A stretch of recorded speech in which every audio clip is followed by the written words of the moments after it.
السلام عليكم ورحمة الله وبركاته. أهلا بيكم في بودكاست جديد مع عمو يحيى وإزاي أذاكر فرنساوي. النهاردة هنعرف إزاي أذاكر فرنساوي مع هرم من أهرامات اللغة الفرنسية في الإسكندرية، ميسيو مصطفى فايز. عمو يحيى Educational Coach. ازيك يا ميسيو؟ ازيك يا باشمهندس؟ كيف الحال؟ الحمد لله في نعمه. حضرتك عامل إيه؟ تمام؟ في نعمه الحمد لله. احنا نشكرك لتشريفك لنا المرة انا الثانية. سعيد باللقاء حضرتك المره الثانيه والله. الله يبارك في حضرتك يا ميسيو، ربنا الله يحفظك. يكرمك. ميسيو احنا معانا سلسلة اسمها ازاي اذاكر. النهارده عايزين نرشد ولادنا اللي داخلين ثالثه ثانوي 2024 ازاي يذاكروا فرنساوي. يعني عايزين حضرتك تاخدنا في جولة كده في المنهج وخريطة المنهج وعناصر المنهج، كم درس وكم وحدة وما الى ذلك. اولا اهلا بحضرتك واهلا بضيوفك الكرام. قبل ما نبتدي بس خلينا متفقين على حاجه مهمه، ان اللغه 3 عناصر. اللغه دي جزء فوكاب، الكلمات اللي الطالب بيحصل عليها على مدار السنه كلها. جزء اللي هو الجرامير، اللي هو القالب اللي بيصب فيه الكلمات دي عشان يعمل جمله او يعمل سؤال. والجزء الثالث اللي هو الممارسه، لما يحط الكلمات مع الجرامير يعرف يعمل جمله، يعرف يتكلم، يعرف يرد على سؤال او يجاوب على سؤال. طيب النهارده دور المدرس ايه ودور الطالب ايه؟ دور المدرس النهارده ان هو بيقدم له الجرامير بطريقه بسيطه سهله الطالب يقدر يفهمها ويستوعبها، يختار له الكلمات اللي هي هتتناسب معاه في الموضوع ده. مش مجرد ان انا بجمع كلمات وخلاص، لا النهارده انا عندي في المنهج مثلا موضوع الرياضه، يبقى انا بجمع له الفوكاب الخاص بالرياضه اللي هيتعامل بيه في مجال الرياضه، وينقي له الكلمات اللي هي تبقى يعني بتساعد الطالب اكتر، او الحاجات اللي هي المفاتيح اللي احنا بنقول عليها بتساعد الطالب في حته مثلا مشكله المذكر والمؤنث. دايما عندنا مشكله في الفرنساوي، الطالب يقول لك انا ما اعرفش الكلمه المذكر والمؤنث، فدايما بنقول في مفاتيح معينه كده، يعني الكلمات اللي بيبقى اخرها مقطع زي مثلا سيون دي كلها كلمات فرنساوي مؤنثه، كل الكلمات اللي اخرها تور كلمات مؤنثه. فالحاجات دي بتساعد الطالب، او المقاطع دي بتساعد الطالب في حفظ المذكر والمؤنث وفي حل مشكله المذكر والمؤنث.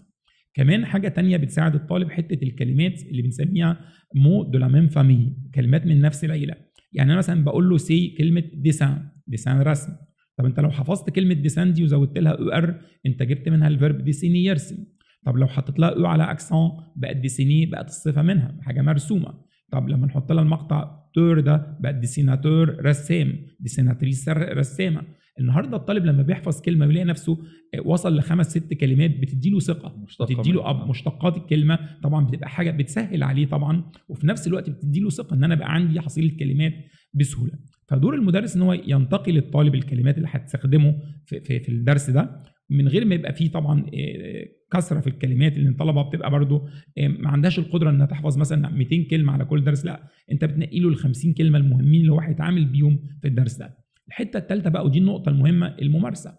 النهارده الطالب عنده حافظ جرامير او فاهم جرامير وعنده حصيله كلمات، لكن محتاج يطبق كتير، فمحتاج المدرس اللي يخليه يحل كتير من اكتر من مصدر واكتر باكتر من طريقه، بحيث ان الطالب حتى لما بيغلط يبقى عارف انا غلطت في الغلطه دي، ما تتكررش الخطا ده تاني. فيبقى عنده كده ال3 مقومات بتوع اللغه، عنده الجرامير وعنده الفوكاب وعنده التمارين اللي بيحل عليها عشان يمارس اللغه ويطبق على اللي اتعلمه. جميل جدا يا ميسيو. طب احنا عايزين ناخده تور كده في المنهج، يعني نستعرض المنهج كام وحده وكل وحده كام درس. احنا عندنا منهج الفرنساوي السنه دي هو عباره عن 4 وحدات ب4 موضوعات مختلفه. الوحده الاولى اللي هي طبعا الوحده بتبقى عباره عن 3 دروس، لكن الوحده الاولى بنتكلم عن موضوع الرياضه، موضوع الشباب بيحبوه، موضوع الكوره والرياضه ولبس الرياضه وادوات الرياضه، فموضوع سهل بالنسبه لهم ومستحب ويبقى من المواضيع الظريفه يعني. الوحده الثانيه احنا بنتكلم عن المأكولات والمشروبات واقسام السوبر ماركت، بتجيب اللحمه منين وبتجيب الخضار منين والحاجات دي كلها، برضو من الحاجات اللطيفه الظريفه. الوحده الثالثه احنا بنتكلم عن الريف والمدينه والانشطه اللي بنعملها في الريف والانشطه اللي بنعملها في المدينه، برضو دايما من الموضوعات اللي هي بتبقى الحلوه في الامتحانات. دايما بيجي لنا موضوع الاجازه او موضوع انت الانشطه اللي بتعملها في مكان معين. الوحده الرابعه بنتكلم عن وسائل المواصلات وبنتكلم عن اجزاء الجسم، فبرضه من الحاجات اللي هو درسها الطالب في اولى وثانيه كتير، فبالنسبه له بتبقى سهله قوي في سنه ثالثه ان شاء الله. طيب ميسيو، انا كطالب داخل ثالثه ثانوي ايه اللي ممكن اكون محتاجه من اولى وثانيه؟ تلقائيا لما ببدا الطالب مع الطالب اول السنه انا بقسم له السنه ل3 اجزاء.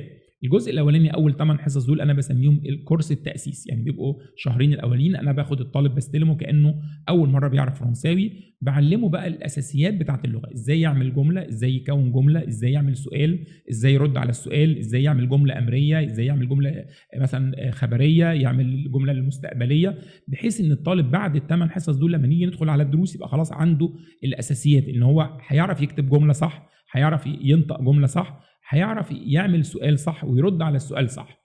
خلال ال8 حصص الاولين دول انا بلم له الفوكاب بتاع اولى وثانيه معانا كده، بنحفظ، بنراجع الفوكاب تاني، بنجمع الكلمات المهمه في منهج اولى وثانيه، بحيث ان هو بعد ال8 حصص الاولين دول يبقى استوعب الفوكاب بتاع اولى وثانيه وخد الاساسيات بتاعه الفرنسيه. نبدا ندخل بقى على المنهج، على الدروس. احنا عندنا المنهج 4 وحدات، كل وحده 3 دروس، يعني عندنا 12 درس.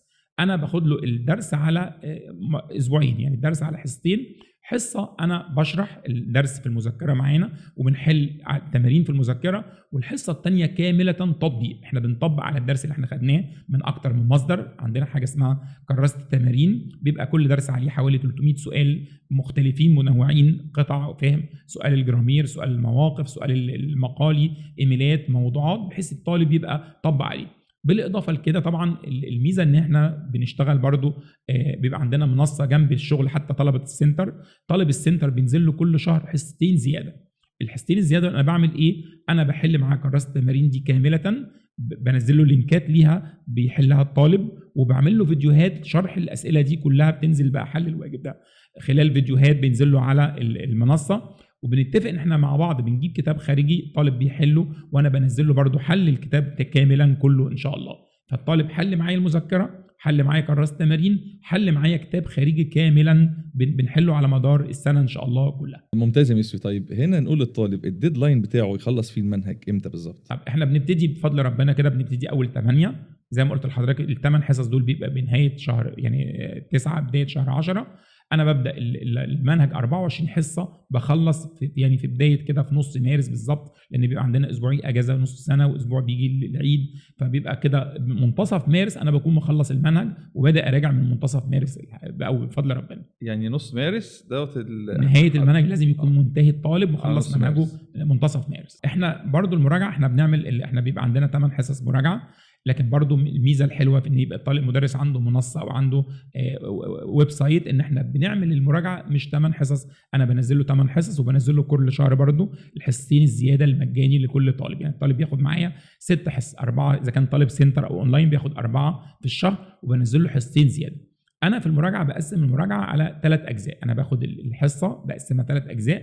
جزء انا براجع معاه درس كاملا، انا الدرس اتشرح طبعا على مدار السنه في حصتين، انا بركز على النقط المهمه، الافكار العاليه اللي في الدرس ده. ازاي بعد ما نخلص درس بناخد درس جرامير اللي هو جاء في الدرس ده اللي اتقال او مرتبط بالدرس ده، بنحل عليه برضو من الاول للاخر، بنحل عليه افكار عاليه، مستويات عاليه من التفكير. بعد كده بعد ما بخلص بحل معاه 5 امتحانات كامله. طب هتقول لي حضرتك دلوقتي احنا لسه في الدرس الاولاني، هيحل 5 امتحانات كامله ازاي؟ في طالب هو عايز يحل امتحان يطمن يشوف الامتحان كله على بعضه، فانا كل حصه باخد معاه 5 امتحانات، بنقسمها كده من اول امتحانات السودان ثانويه عامه من اول 2017 لحد 2023، امتحانات السودان، امتحانات الازهر، امتحانات مصر، الامتحانات التجريبيه اللي كانت بتعمل كل سنه، كان بيتعمل امتحان او 2 أو 3 على مدار السنين، مجمعين دول في مذكره كده 60 امتحان. فباخد كل حصه 5 امتحانات. يبقى الطالب اللي عايز يمشي بصوره عرضيه، يعني هو خلص المنهج معايا عايز يحل امتحان كامل عشان يبقى مطمن، انا بحل معاه امتحان كامل.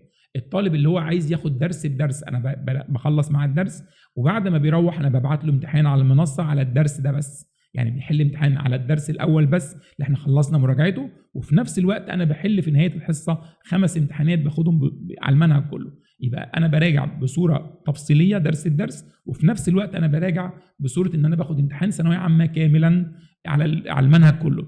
هتقول لي طب ما نستنى ما نخلص، بيبقى صعب ان الطالب بعد ما يخلص المراجعه مع اخر درس في نهايه 5 اقول له طب لسه هنحل امتحانات، فانا باخد امتحان وباخد معاه برضو امتحانات شامله كامله في كل حصه. يبقى كل حصه 5 امتحانات، درس جرامير راجعناه، وباخد درس من اول للاخر النقط المهمه اللي فيه والافكار العاليه اللي فيه.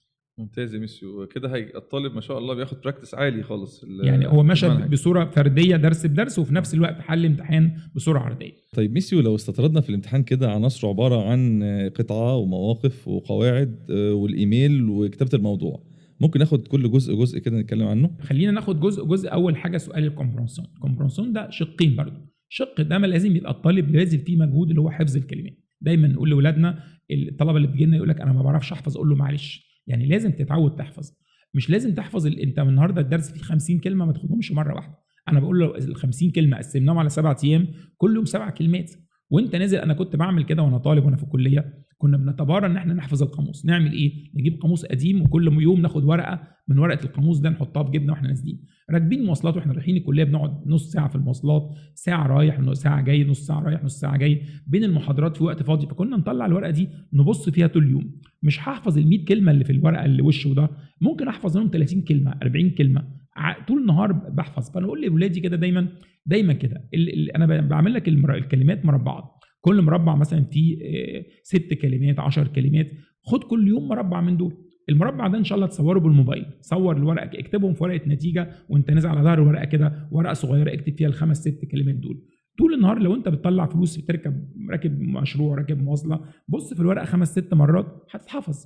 لما تيجي بالليل قبل ما تنام، ورقه وقلم كده اقعد اكتبهم، خلاص يبقى خليها ورد بالنسبه لك. النهارده الفرنساوي والانجليزي دول انا كل يوم هحفظ 5 كلمات فرنساوي و10 كلمات انجليزي، هتخلص. هتلاقي الدنيا انت النهارده على مدار السنه بقى عندك حصيله جميله من الكلمات، وما خدتش وقت. الوقت الضايع اللي هو بنضيعه في المواصلات، ساعات بنروح سنتر نستنى المدرس بيتاخر نص ساعه، بيتاخر ربع ساعه، الوقت ده طلع الورقه بص فيها كده مره واتنين، خلاص هتلاقي اكتسبت حصيل كلمات في وقت ميت بالنسبه لك او وقت ضايع بالنسبه لك.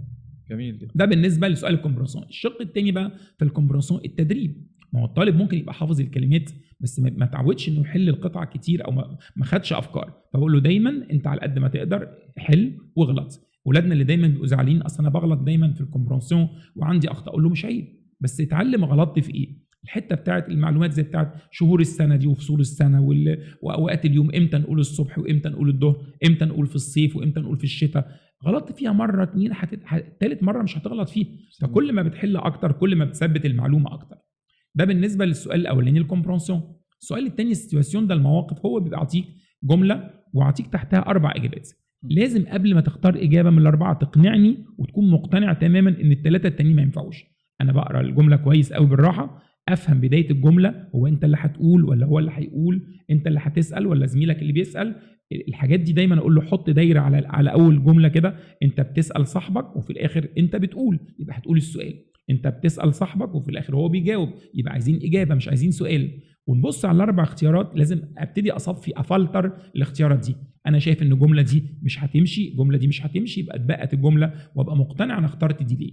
ده بالنسبه لسؤال الموقف. الجرامير طبعا ده احنا اكتر حاجه بنمرن الطلبه عليها، لان احنا بنقول دايما حل. انا بقول لاولادي دايما ما تزعلش، انت النهارده في الواجب النهارده غلطت في 20 جمله، مش عيب، بس بالقلم الماركر الحلو اللي معاك كده علمني على الاخطاء دي. انا غلطت في دي ليه؟ ايه سبب الخطا؟ انا ما ركزتش في اول الجمله، ما بصيتش على الاسم ده مذكر او مؤنث، ما خدتش بالي من الصفه نوعها ايه. فالطالب بيغلط ويتعلم، وطول السنه هنغلط ونتعلم، وكلنا اتعلمنا بالمحاوله والغلط دي كده لحد ما نوصل ان شاء الله في الاخر مش هنغلط. يعني هنلاقي في الاخر ان شاء الله الاخطاء بتقل قوي قوي كده على مدار السنه، وبتتلاشى بقى في النهايه ان شاء الله ما يبقاش فيه اخطاء. نيجي بقى للموضوع الجديد اللي هو السنه دي، موضوع السؤال المقالي. المقالي النهارده عندنا سؤالين، سؤال الايميل عليه 3 درجات والموضوع عليه 3 درجات. الايميل ما فيش حاجه اسمها طالب يحفظ ايميل، ما ينفعش، ده سؤال انت بترد عليه. يبقى لازم عشان تفهم الايميل تراجع درس الاستفهام كويس، وتبقى فاهم ادوات الاستفهام، ان او دي انا هرد بمكان، ان كومون دي هرد بصفه، هرد بطريقه، ان بوركوا دي هرد بسبب. يبقى انا اتمرنت على ادوات الاستفهام وعرفت ارد عليها بايه، عشان انا لما يجيني سؤال اعرف ارد عليه. فالايميل اقول لاولادي دايما ما بتحفظش، انا النهارده بتمرن على السؤال مره واثنين وثلاثه لحد ما يثبت معايا. موضوع التعبير برضو كنا زمان بنقول ان الطالب بيحفظ موضوع التعبير، انا بقول له النهارده حته الحفظ دي مش هتبقى برضو هي المهمه قوي، لان احنا النهارده موضوع التعبير انا بديله كلمتين لازم تستخدمهم. فما فيش حاجه اسمها انا حافظ موضوع التعبير هدخل احطه في الورقه زي ما هو كده، لا، الحفظ هيساعدك طبعا بنقول هيساعدنا، لكن لازم تتعلم تعمل جمله. فوانت بتحفظ الكلمات دايما برضو النصيحه بقولها لاولادي، الكلمه اللي انت بتحفظها حاول تحطها في جمله، بدل ما تحول رصيد الكلمات اللي عندك في الفرنساوي الى كلمات. لا، انا عندي جمل، رصيد جمل، الكلمه حطيتها في جمله، الفيرب اتعلمت اصرفه ازاي، احطه في جمله مفيده، يبقى بحيث ان انا النهارده لما اجي اكتب كومبوزيسيون او موضوع تعبير مش مستني ان انا اكون حافظ موضوع، لا انا بعرف اكتب جمله واعرف اصيغ جمله بطريقه سليمه ان شاء الله. ميسيو، اثاره حضرتك لموضوع المقالي كان اول مره يتطبق 2023، فهل حضرتك ترى بالتجربه دي كانت في مصلحه الطالب؟ هل ترى توجه الوزاره يعني لزياده المقالي في الامتحان ولا لا؟ هو انا مش هعتقد ان هو مش هيزيد طبعا، لان هي نسبه محدده من كل ماده، زي ما قال سياده الوزير اعلن في المؤتمر اول مره ان هي هتبقى نسبه محدده في كل ماده. يعني احنا عندنا الفرنساوي الماده من 40، احنا عندنا 6 درجات من ال 40 دول درجه المقالي. بنقول طبعا المقالي النهارده بقى في صالح الطالب الشاطر، اللي هو الطالب اللي بيعرف اللي اجتهد وحفظ كلمات وفاهم جرامير وبيعرف يكون جمله، غير الطالب اللي هو كان بيدخل الامتحان كله بيبقى اختيارات في حادي بادي وخلاص وانتهينا كده. لكن النهارده دي ميزه للطالب الشاطر، بنقول لاولادنا الشطار ده السؤال اللي هيميزك، مش اي حد النهارده هيجيب 40، مش اي حد النهارده هيبقى مقفل ماده، ده ميزه للطالب الشاطر المجتهد اللي هو بيبذل مجهود اكتر هيلاقي نتيجه اكتر ان شاء الله. ميسيو، في سؤال دايما بيتكرر وبيجي لي على طول على جروب ثانويه اسهل مع عمو يحيى وعلى صفحه الفيس في الرسائل: اجيب كام كتاب خارجي؟ هل الماده محتاجه كذا كتاب خارجي يحلوا منه؟ انا اعتقادي ان هو الفرنساوي لو انت بتشتغل مع مدرس معاه مذكره او عنده مذكره وعامل كراسه تدريبات، فاعتقد كتاب واحد مصدر واحد كفايه، بس يعني مش لازم يبقى اكتر من كتاب. اولا الكتب اللي بقت غاليه، الطبعات بقت غاليه جدا دلوقتي وعبء على ولي الامر، احنا بنحاول نقلل الموضوع ده شويه، لكن انا بقول للطالب يعني كفايه ان يبقى عندك مصدر واحد، كتاب واحد تحل منه. في كتب كتيره ما شاء الله في السوق النهارده كويسه، فانت بتسال مدرسك على كتاب هو بيثق فيه، يبقى كفايه مصدر واحد بس. لو انت عايز بقى في المراجعه بيبقى في كتب بوكلت مراجعه ولا حاجه، يبقى مصدر تاني يبقى ماشي، لكن انا بقول كفايه كتاب واحد طول السنه، اعتقد ده كافي جدا جدا جدا. جميل جدا يا ميسيو. طيب الطالب يا ميسيو بيبدا في نص 8 او في اول 8 ويفضل لغايه الامتحانات، فبيعدي عليه حوالي 10 شهور، ازاي اخلي المنهج في دماغي؟ ازاي زي بيقولوا اخلي الماده في جيبي طول السنه؟ هو بالامتحانات، بكتر الامتحانات، يعني احنا ما بنعمل امتحان، احنا مش بنعمل امتحان على الجزئيه او الباب الاولاني او الدرس الاولاني، انا دايما امتحاناتي بتبقى تراكمي. يعني انا خلصت النهارده الدرس الاولاني بعمل امتحان على الدرس الاول بس، الدرس الثاني يبقى الامتحان بيبقى تراكمي على الدرس الاول وباخد الدرس الاول والثاني. خلصت الثلاث دروس يبقى امتحان الوحده الاولى كامله، فبيمشي الموضوع بالتدرج. لكن انا مش بمتحنه على الجزئيه دي بس، انا بمتحنه الامتحان تدريجي من اول درس، ان وصلنا للوحده الرابعه يبقى الامتحان من الوحده الاولى للوحده الرابعه. الطالب مع نهايه المنهج امتحن على الوحده الاربع وحدات كلهم من غير ما يبقى فيه تقصير في وحده او بنركز على وحده ونسيب واحده. جميل يا ميسيو. يعني هتبقى الامتحان ده بيضطر ان هو يرجع يقرا تاني؟ لا لازم طبعا ياخد القديم، ياخد من الباب الاول، ياخد من الوحده الاولى وهو ماشي كده بالتدريج. رائع يا ميسيو، ربنا يبارك في حضرتك. واحنا بنقرب كده من نهايه البودكاست، عايزين نصيحه لاولادنا الطلبه وعايزين نصيحه لاولياء الامور. دايما انا بقول لاولادي الفتره دي يا ريت السنه دي بالذات اقفل بقى موبايلك شويه وابعد شويه عن السوشيال ميديا والوقت اللي بتاخده السوشيال ميديا. انا بيعجبني قوي ولاد كتير وبنات ربنا يبارك لهم يا رب بتبعت لي دايما سؤال على الرقم الواتساب، فلاقي متسجل تليفون الام، فقبل ما تبعت لي السؤال تقول لي انا اسفه يا مسيو انا بعت من تليفون ماما عشان انا قافله تليفوني عشان انا عايزه ابقى مركزه. فانا بفرح قوي بالرساله دي، بفرح قوي بالجمله دي. الطالب اللي عايز يعمل يحقق هدفه، هي السنه دي كلها 10 شهور وربنا يكرمك توصل لهدفك، فانت محتاج ابعد بقى عن السوشيال ميديا وابعد عن التليفونات. التليفون بياخد مننا حتى احنا ككبار على فكره، يعني احنا النهارده بنقوم بس نشوف الرسائل اللي جت في الواتساب، نشوف نلاقي نفسنا خدنا نص ساعه ربع ساعه، فبياخد مننا وقت. فما بالك الطالب بقى، ده يا ريت يا ميسي نص ساعه انا بقول يعني انا يعني فما بالك بقى الطالب النهارده. للاسف احنا برضو يعني بنشوف الكلام ده بعينينا في السناتر، يبقى المساعدين واقفين في الحصه ولا حاجه، بيطلع واحد بتعمل ايه، اصل بيفتح الموبايل، اصل بيبعت لحد رساله. ما يصحش يعني، ما يصحش تبقى في حصه وانت طلعت موبايلك وياخد من وقتك ساعات لدرجه الادمان والله للاسف. يعني ما هو الطالب وبعدين يقول لك انا بشوف الساعه كام، اصل بشوف الساعه دي، لو انت بصيت في الساعه وخلاص وانتهينا الموضوع سهل، لكن انت فتحت ورديت على رساله وفتحت، ما يصحش يعني. هي بتبقى برضو نقطه مش حلوه يعني. فانا بقول لاولادنا اقفل موبايلك، يا ريت بقى نيجي نرجع للتليفون ابو زراير ده السنه دي كده، بس تطمن ماما وبابا انا وصلت الدرس، انا رجعت الحمد لله. خلي طبعا لو هتتواصل مع مدرس من تليفون بقى ماما، من تليفون اخواتك، من تليفون اي حد، عشان ما ياخدش من مساحتنا بس، من مساحه وقتنا.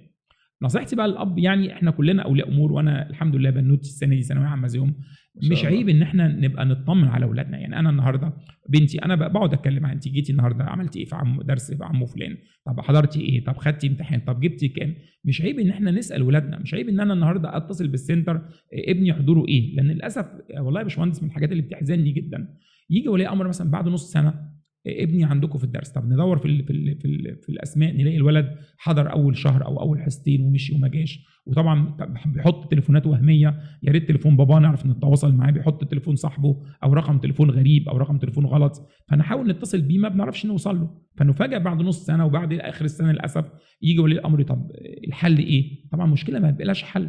فمن فضلك ومن فضلك الام والاب مش عيب تواصل مع المدرسين وتواصل مع السكرتاريه، الولد جه في ميعاده ولا لا، بيتاخر عن الميعاد، الولد امتحاناته بيبعتها ولا لا، الولد بيدخل الامتحان ولا لا، مستواه عامل ايه، بيطلع ولا بينزل. فمش عيب، عشان برضو دي نقطه مهمه قبل ما بتبقى الموضوع صعب وبنحلها بعد كده بطريقه صعبه. من الاول كده، من اول اسبوعين ثلاثه، حتى ابني لما يحس ان انا النهارده متواصل مع المدرسين او بسال هيلتزم، حتى لو في سنه كده بدايه يعني مش عايز اقول تفلت. بوظان يعني تفلت ولا حاجه، يبقى النهارده نلحق الدنيا من اولها يعني. صحيح. فالاب اسال على ابنك مش عيب، النهارده ابني اقفل تليفونك مش عيب، السنه دي ركز بقى عشان ربنا يكرمنا ونوصل اللي احنا عايزينه. جزاكم الله خير يا مستر، وسعدنا بلقاء حضرتك، وان شاء الله يعني بنوعد كل طلابنا ان نستكمل معاكم سلسله ازاي اذاكر.